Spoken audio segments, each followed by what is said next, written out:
হ্যাঁ, আজকে যে আপনাদের কর্মসূচি ছিল, আমরা দেখেছি যে শত শত ছাত্রছাত্রীদের স্বতঃস্ফূর্ত অংশগ্রহণের মাধ্যমে আপনাদের আন্দোলন আজকে সফল হয়েছে।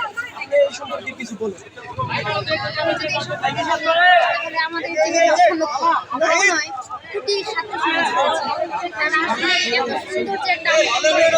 এত সুন্দর একটা দাবি যে তারা জয়ী হবে দাবিতে, এটা আমার কাছে আসলে মানে অকল্পনীয় ছিল।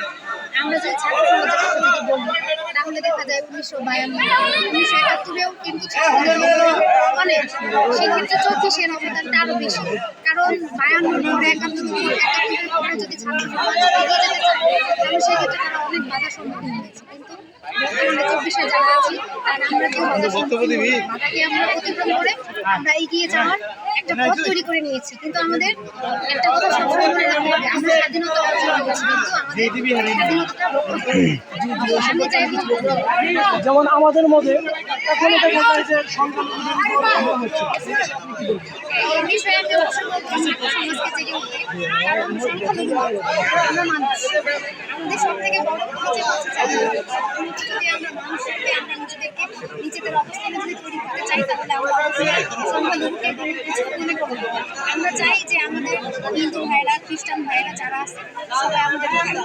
আমরা চাইবো যে সবাইকে আমরা প্রোটেক্ট করবো, আমরা তাদের স্বাধীনতা নিশ্চিত করবো। আগামী যে আমরা বাঙালি পরিচয় নিয়ে বেঁচে থাকবো, তখন কি আপনারা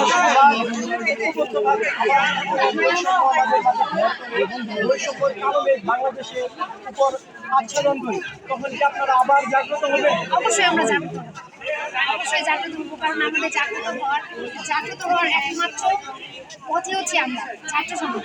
কারণ ছাত্র হচ্ছে জাতির মেরুদণ্ড, বাঙালি জাতির মেরুদণ্ড হিসেবে অবশ্যই মেরুদণ্ডকে সোজা করতে হলে আমাদের অবশ্যই আবার জাগ্রত হবে।